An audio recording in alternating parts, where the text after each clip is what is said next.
ये कहानी स्पेन के ला पाल्मा द्वीप पर हुई एक सच्ची घटना पर आधारित है, जहां एक परिवार गहरे समुद्र की यात्रा पर निकलता है। उसी समय एक भयानक घटना घटती है जिससे शांत समुद्र पल भर में ज्वालामुखी की तरह फट पड़ता है और पूरी मानवता के लिए खतरा पैदा हो जाता है।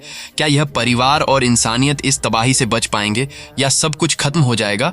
तो चलिए शुरू करते हैं। कहानी की शुरुआत छुट्टी पर आई एक युवा महिला से होती है। जब उसे अचानक एहसास होता है कि उसकी एक कान की बाली गायब है। पहले उसे लगता है कि शायद फोटो खींचते समय वह गलती से समुद्र में गिर गई होगी। पास में खड़ी उसकी सबसे अच्छी दोस्त अपनी जान की परवाह किए बिना खोई हुई बाली ढूंढने के लिए तुरंत समुद्र में कूद जाती है। लेकिन अगले ही पल पानी के नीचे से एक अजब सी आवाज आने लगती है और समुद्र का पानी उबलने लगता है। उनकी कांच की नाव टूट जाती है और इसके साथ ही उसकी दोस्त अपनी जान गंवा देती है और वहां मौजूद सभी लोग मारे जाते हैं। कुछ दिनों बाद 4 लोगों का एक परिवार उसी ला पाल्मा द्वीप पर छुट्टियां मनाने आता है। इस द्वीप को ज्वालामुखी द्वीप के रूप में भी जाना जाता है। हालांकि 1938 के बाद से यहाँ का ज्वालामुखी नहीं फटा था। हिमेई और उसका पति निक जानबूझकर अपनी टूटती हुई शादी को बचाने की उम्मीद में यहाँ छुट्टियां बिताने आए थे। वे इस यात्रा को अपने रिश्ते को सुधारने के आखिरी मौके के रूप में देखते हैं। जब परिवार तैरने के लिए कपड़े बदलने की तैयारी कर रहा होता है तो उनकी सबसे बड़ी बेटी सारा को जमीन पर एक जोड़ी बालियां पड़ी मिलती हैं। उन्हें देखकर पिता तुरंत कहता है कि ये उनके परिवार में से किसी की नहीं है। सारा ध्यान नहीं देती और बस उन्हें मेज पर रख देती है। उन्हें इस बात का बिल्कुल भी अंदाजा नहीं है कि यह छुट्टी उनकी जिंदगी का सबसे खतरनाक सफर बनने वाली है, जहां उन्हें एक भयानक प्राकृतिक आपदा का सामना करना पड़ेगा। इस बीच पहाड़ों में भूवैज्ञानिक विभाग की मैरी अपने एक सहकर्मी के साथ रिसर्च के लिए वहां जाती है। हमेशा की तरह वे एक गुफा में पहुंचते हैं, लेकिन आज उन्हें गुफा की दीवारों पर कुछ अजीब दिखाई देता है। चट्टानों पर सीमेंट जैसी कोई चीज जमा है। मैरी ने अपने पूरे करियर में पहली बार ऐसी कोई चीज देखी है और वह तुरंत इसके सैंपल लेना शुरू कर देती है। तभी उसके दाढ़ी वाले सहकर्मी को जमीन पर मरे हुए कई चमगादड़ मिलते हैं। जांच करने पर उन्हें पता चलता है कि गुफा के अंदर कार्बन डाइऑक्साइड का स्तर सामान्य से कहीं ज्यादा है। जो बात उन्हें और भी हैरान करती है वह है गुफा की छत पर अचानक से आई एक बहुत बड़ी दरार। इस बीच भूवैज्ञानिक विभाग का डायरेक्टर अपने ऑफिस में बैठा अखबार पढ़ रहा है। रिपोर्ट में बताया गया है कि ला पाल्मा द्वीप के दक्षिण पूर्वी समुद्री इलाके में एक स्पीड बोट मिली है और उसमें सवार सभी पर्यटक मृत पाए गए हैं। मामले की अभी जांच चल रही है। यह खबर पढ़ने के बाद डायरेक्टर बहुत चिंतित हो जाता है। कुछ ही देर बाद मैरी और उसका सहकर्मी उसके ऑफिस आते हैं और उसे गुफा में मिली अपनी खोज के बारे में बताते हैं। आगे की जांच से पता चलता है कि गुफा के अंदर की हवा में कार्बन डाइऑक्साइड और एल्यूमिनियम ऑक्साइड का खतरनाक स्तर मौजूद है। ऐसी घटना पहले कभी नहीं देखी गई। इसके अलावा द्वीप पर बारिश का मौसम लंबा होता जा रहा है और बारिश की मात्रा लगातार बढ़ रही है। पानी का बढ़ा हुआ बहाव चट्टानों का संतुलन बिगाड़ रहा है, जिससे गुफा के अंदर खतरनाक दरारें बन रही हैं। अगर यह स्थिति जारी रही तो भूकंप या भूस्खलन होने की पूरी संभावना है।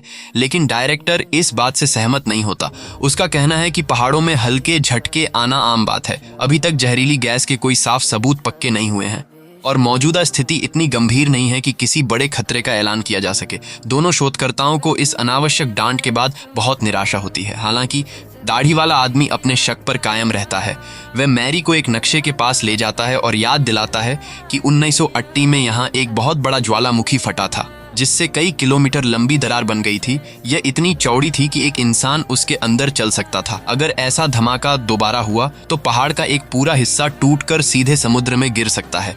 अगर एक पूरे शहर के आकार की कोई चीज समुद्र में गिरेगी तो निश्चित रूप से एक विनाशकारी सुनामी आएगी।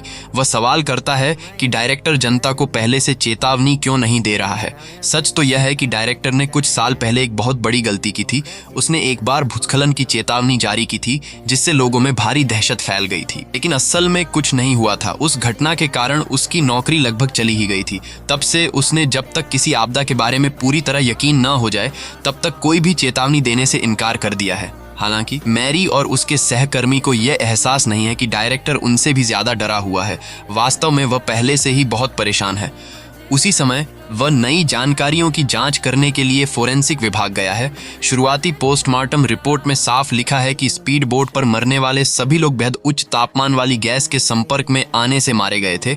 उनके फेफड़ों में कार्बन डाइऑक्साइड और सल्फर डाइऑक्साइड पाई गई थी, जो इस बात का साफ सबूत है कि स्थिति बिल्कुल भी सामान्य नहीं है। इस बीच रिसोर्ट में निक का परिवार बिना किसी चिंता के धूप और समुद्र का आनंद ले रहा है। सारा चुपचाप पूल के किनारे बैठी है। एक लड़की पास आती है और उसे बीच वॉलीबॉल खेलने के लिए बुलाती है। लेकिन सारा मना कर देती है क्योंकि उसे अपने छोटे भाई की देखभाल करनी है जो ऑटिज्म से पीड़ित है। वह लड़की निराश होकर चली जाती है। सारा नए दोस्त बनाना चाहती है लेकिन आगे बढ़ने का आत्मविश्वास उसमें नहीं है। पूल से बाहर आने के बाद उसके पिता उसकी उदासी को देखते हैं और उसे जाकर खेलने के लिए प्रोत्साहित करते हैं। वह उसे भरोसा दिलाते हैं कि वह उसके भाई का ख्याल रखेंगे। यह सुनने के बाद सारा आखिरकार खेल में शामिल होने के लिए मान जाती है। उसके जाने से पहले उसके पिता जल्दी से उसे वॉलीबॉल के कुछ बुनियादी नियम समझाते हैं। सारा खेलने चली जाती है और निक अपने बेटे की देखभाल करने लगता है। बच्चे के साथ समय बिताते हुए निक का ध्यान अचानक अपनी पत्नी पर जाता है जो एक स्पेनिश आदमी के साथ हंस हंस कर बात कर रही है। इससे उसे तुरंत गुस्सा आ जाता है, लेकिन जैसे ही वह मुड़कर अपने बेटे को देखता है, बच्चा गायब हो चुका होता है। घबराया हुआ निक अपने बेटे को ढूंढने लगता है, यह सोचकर कि शायद लड़का अपनी बहन को ढूंढने के लिए समुद्र तट की ओर गया है। वह किनारे की ओर दौड़ता है और बार बार उसका नाम पुकारता है। थोड़ी देर बाद उसे दूर एक चट्टान पर एक छोटा लड़का खड़ा दिखाई देता है। जब निक करीब जाता है तो उसे एहसास होता है कि वह उसी का बेटा है जो चुपचाप समुद्र को घूर रहा है। बच्चा समुद्र में इकट्ठा हो रहे अनगिनत कछुओं को देख रहा था, मानो वे सब एक साथ कहीं दूर जाने की तैयारी कर रहे हों। इस बीच मैरी अपनी जांच पूरी कर लेती है। गुफा से लाए गए पानी के सैंपल में किसी भी असामान्य खनिज का कोई निशान नहीं मिलता है। यह साफ तौर पर दर्शाता है कि समुद्र का पानी तेजी से पहाड़ के अंदर घुस गया है और सीधे गुफा तक पहुंच गया है। जो दरार उन्होंने खोजी थी वह एकदम नई है, 2 सप्ताह से ज्यादा पुरानी नहीं है। अगर यह सच है तो द्वीप का हर इंसान गंभीर खतरे में हो सकता है। यह महसूस करते हुए मैरी और उसका सहकर्मी वापस पहाड़ पर जाने और दरार के ऊपरी हिस्से की खुद जांच करने का फैसला करते हैं। वापस ड्राइव करते हैं और उस जगह पर पहुंचते हैं। वहां वे जो देखते हैं वह और भी भयानक है। दरार का से एक सिरा अब धीरे धीरे नीचे की ओर धंस रहा है। वे तुरंत अपने उपकरण लगाते हैं और माप लेना शुरू करते हैं। उनका डर सच साबित होता है। दरार लगातार खिसक रही है, हालांकि यह गति धीमी है, लेकिन यह स्पष्ट है कि अगर ऐसा ही चलता रहा तो एक विनाशकारी आपदा का आना तय है। इस बीच भूवैज्ञानिक विभाग के कर्मचारियों को भी चेतावनी के संकेत मिलने लगते हैं। पहाड़ के आसपास गैस का स्तर बढ़ रहा है और शुरुआती झटके महसूस किए जा रहे हैं। डायरेक्टर तुरंत नेशनल गार्ड से संपर्क करने का आदेश देता है ताकि जरूरत पड़ने पर पहाड़ पर मौजूद पर्यटकों को निकाला जा सके। उसी समय मैरी उसे फोन करती है। जब डायरेक्टर को पता चलता है कि वे अभी भी पहाड़ पर हैं तो वह घबरा जाता है और उन्हें अपना सारा सामान छोड़कर तुरंत नीचे आने का आदेश देता है जब वे अभी भी माप ले रहे होते हैं। तभी दरार से अचानक सफेद धुआं निकलने लगता है। यह देखकर दोनों अपनी जान बचाने के लिए भागते हैं। नीचे आते समय उनका सामना कई ऐसे लोगों से होता है जो पहाड़ पर कैंपिंग कर रहे थे। मैरी समझ जाती है कि यह ज्वालामुखी की हलचल का साफ संकेत है और वह सभी को भागने के लिए चिल्लाने लगती है। थोड़ी देर बाद मैरी को अस्पताल के बिस्तर पर होश आता है। डायरेक्टर उसे बताता है कि उसके सहकर्मी की हालत गंभीर है और जहरीली गैस के संपर्क में आने के कारण वह कोमा में चला गया है। इस बार ज्वालामुखी से भारी मात्रा में जहरीली गैस निकली, लेकिन अच्छी बात यह रही कि किसी की जान नहीं गई। हालांकि डायरेक्टर जानता है कि यह सिर्फ शुरुआत है। जब जहरीली गैस निकलनी शुरू होती है तो अगला चरण राख और उसके बाद पिघला हुआ लावा होता है। अगर पहाड़ का एक हिस्सा टूटकर समुद्र में गिर गया तो यह सुनामी ला सकता है। ऐसी सुनामी दुनिया भर में लाखों लोगों की जान खतरे में डाल सकती है। कई महाद्वीप प्रभावित हो सकते हैं और छोटे द्वीप देश पूरी तरह से समुद्र में डूब सकते हैं। केवल लोगों को सुरक्षित निकालने का खर्च ही अरबों डॉलर तक पहुंच सकता है। दहशत और अफरातफरी में और भी बड़ा खतरा है जिससे कई और जानें जा सकती हैं। इसलिए डायरेक्टर अभी भी तब तक इंतजार करना चाहता है जब तक कि उसके पास और अधिक ठोस सबूत ना हो। लेकिन मैरी अब और इंतजार करने को तैयार नहीं है। वह डायरेक्टर से साफ कहती है कि अगर अभी कोई कदम नहीं उठाया गया तो इसके परिणाम ऐसे होंगे जिन्हें सुधारा नहीं जा सकेगा। दबाव में आकर डायरेक्टर उसके साथ मेयर से मिलने जाने के लिए राजी हो जाता है। हालांकि मेयर का रवैया नहीं बदलता। वह जब तक पूरी तरह निश्चित नहीं हो जाता तब तक जनता को सचेत करने से मना कर देता है। एक और झूठी चेतावनी के कारण उसकी कुर्सी जा सकती है। मैरी और डायरेक्टर चाहे जितना भी उसे मनाने की कोशिश करते हैं, मेयर इंतजार करने का ही फैसला करता है। इस बीच रिसोर्ट में निक और उसकी पत्नी के बीच उनके बेटे को लेकर फिर से बहस होती है।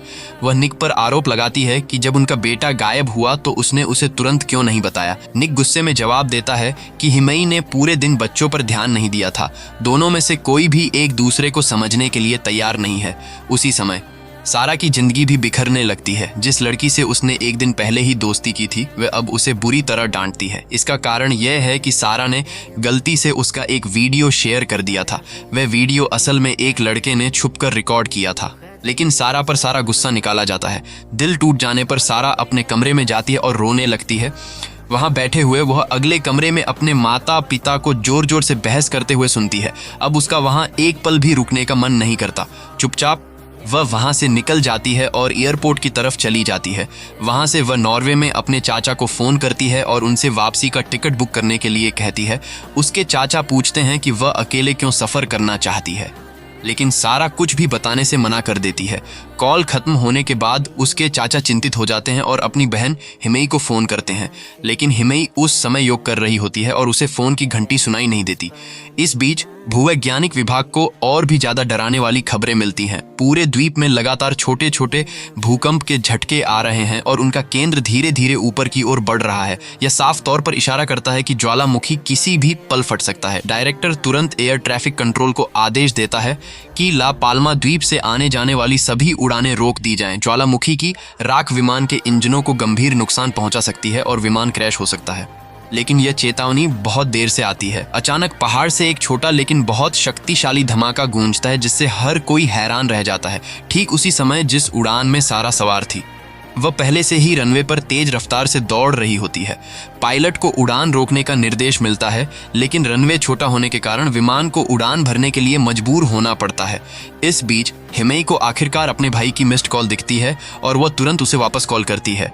जब उसे पता चलता है कि सारा एयरपोर्ट गई है तो वह घबरा जाती है और अपने पति को ढूंढने भागती है। फिर घनी ज्वालामुखी की राख के बीच एक विमान की गरजती हुई आवाज सुनाई देती है। अगले ही पल एक जोरदार धमाका आसमान को हिला देता है। वह डर के मारे अपना चेहरा ढंक लेती है, यह जाने बिना कि उसकी बेटी उस विमान में थी या नहीं। जैसे ही यह जोड़ा एयरपोर्ट जाने की तैयारी करता है, हिमेई को अपने भाई का एक संदेश मिलता है। उसका भाई जो विदेश मंत्रालय में काम करता है, उससे विमान दुर्घटना के बारे में पहले ही सूचित कर दिया गया है। बचाव दल पहले से ही काम पर लग गए हैं और सभी जीवित बचे लोगों को द्वीप के इकलौते अस्पताल में ले जाया जा रहा है। जब हिमेई और निक अस्पताल पहुंचते हैं तो वे घंटों खोजते हैं, लेकिन सारा उन्हें नहीं मिलती।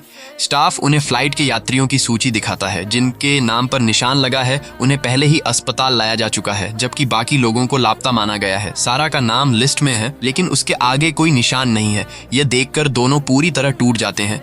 थके हुए और टूटे हुए दिल के साथ वे होटल लौट आते हैं। उन्हें समझ नहीं आता कि आगे क्या करना है, लेकिन जब वे अपने कमरे का दरवाजा खोलते हैं तो वे हैरान रह जाते हैं। सारा सुरक्षित अंदर बैठी है। असल में सारा विमान में चढ़ने ही वाली थी कि उसे अपनी दोस्त का एक संदेश मिला। उसकी दोस्त ने दिल से माफी मांगी थी। सारा ने आखिरी पल में उस फ्लाइट में न चढ़ने का फैसला किया। बाद में उसकी दोस्त को भी एहसास हुआ कि अनजाने में ही सही, इस संदेश ने सारा की जान बचा ली थी। इस त्रासदी के बाद उनकी दोस्ती और भी मजबूत हो जाती है। इस बीच भूवैज्ञानिक विभाग की स्थिति लगातार बिगड़ती जा रही है। वैज्ञानिकों का मानना है कि द्वीप को तुरंत खाली करा लिया जाना चाहिए, लेकिन मेयर अभी भी मानने को तैयार नहीं है। उसका तर्क है कि ऐसी घोषणा से दहशत फैल सकती है और भगदड़ में लोगों की जान जा सकती है। ज्वालामुखी की राख पहले भी बिना कोई बड़ी तबाही मचाए दिखाई दी थी, और एक और झूठी चेतावनी के कारण सभी की नौकरी जा सकती है। जब डायरेक्टर को एहसास होता है कि जनता को अभी भी चेतावनी नहीं दी जा रही है, तो वह एक व्यक्तिगत फैसला लेता है। वह अपने सभी कर्मचारियों को तुरंत द्वीप छोड़ने का आदेश देता है और यह तय करता है कि वह ड्यूटी पर आखिरी व्यक्ति के रूप में वहीं पीछे रहेगा। मैरी इस फैसले से खुश नहीं है, लेकिन उस पर अपने छोटे भाई की भी जिम्मेदारी है। जल्द ही उसे पता चलता है कि उसका भाई नशे में है और एक बार में हंगामा कर रहा है। मैरी उसकी मदद करने वहां जाती है, लेकिन इसके बजाय पुलिस उसे सरकारी काम में दखल देने के आरोप में गिरफ्तार कर लेती है। जब उसके भाई को होश आता है तो उसे अपनी गलती समझ आती है।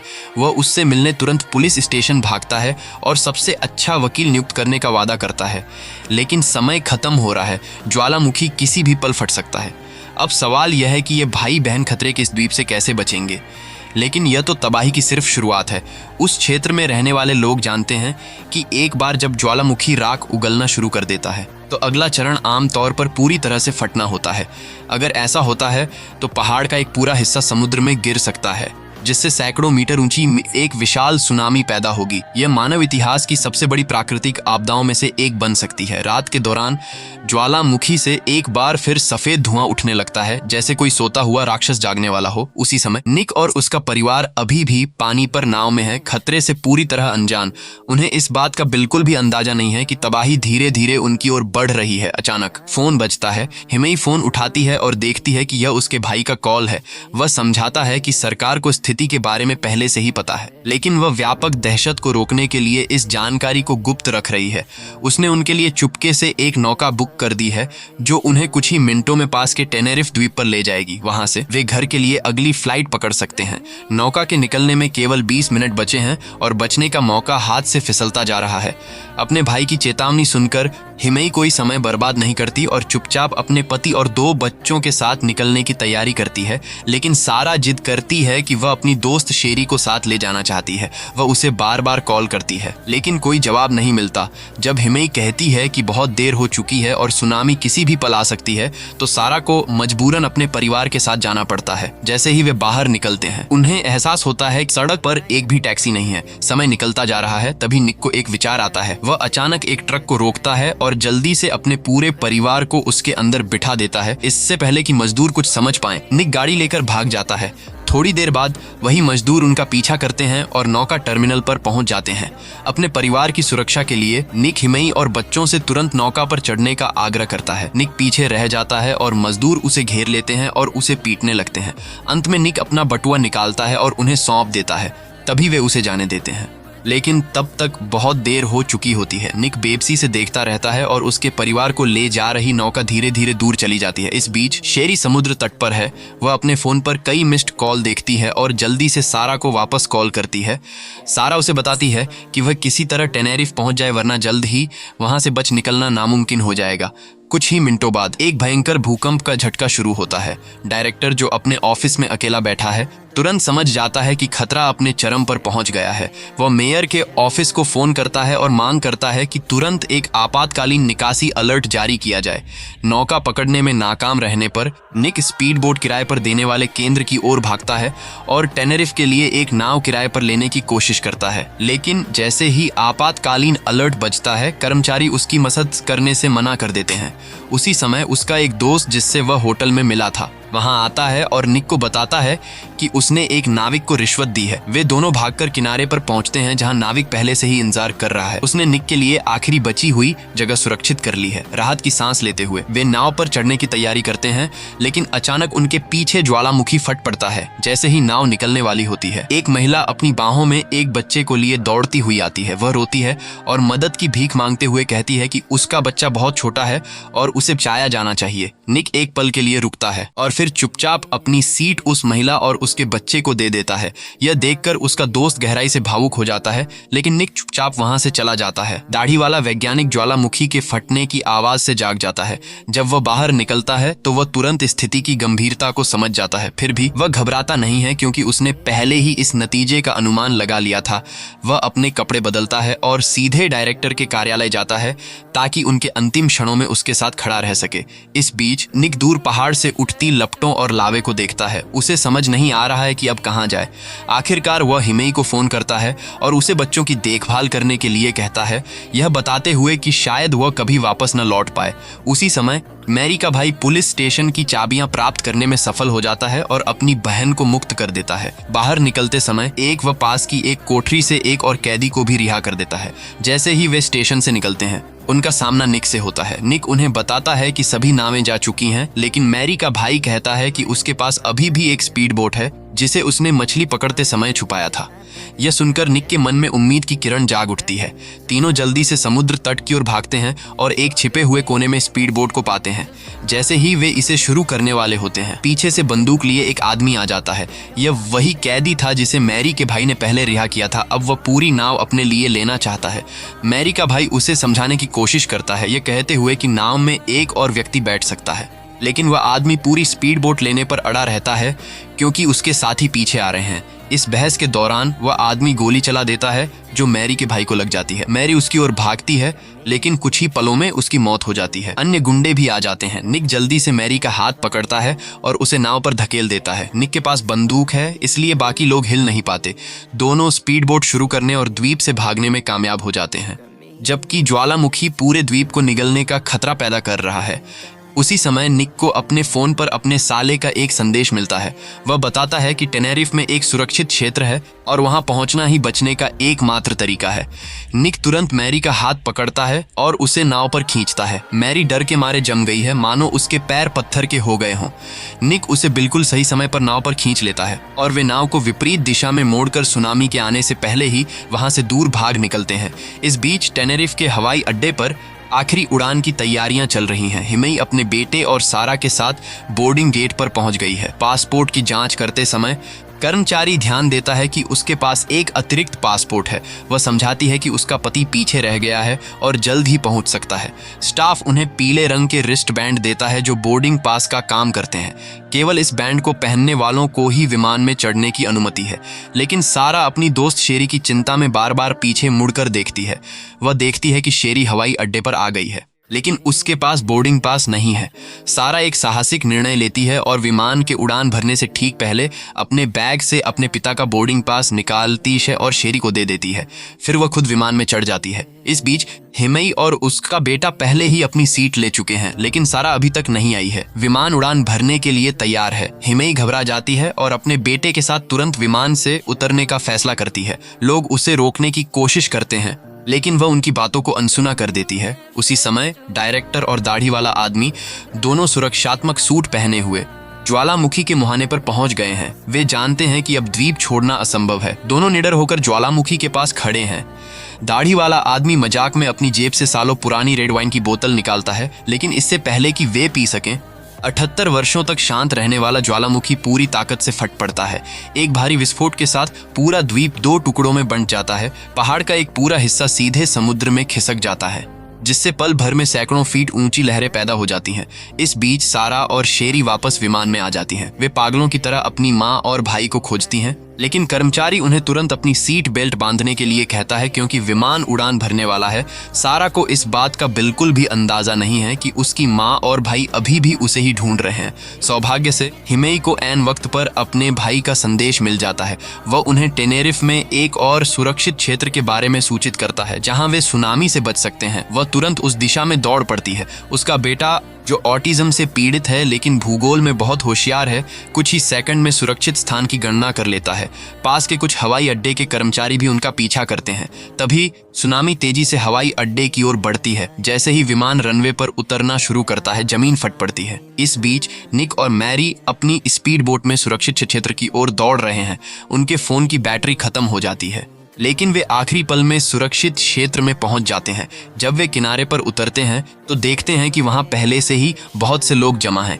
यह सब निक के साले की बदौलत संभव हो पाया था। उसने विशेषज्ञों से सलाह ली थी और सबसे सुरक्षित क्षेत्र की पहचान की थी। एक सुनामी गोलाकार तरीके से फैलती है और टेनेरिफ के पूर्वी हिस्से में 2 विशाल लहरें आपस में टकराकर एक दूसरे के प्रभाव को खत्म कर देती हैं।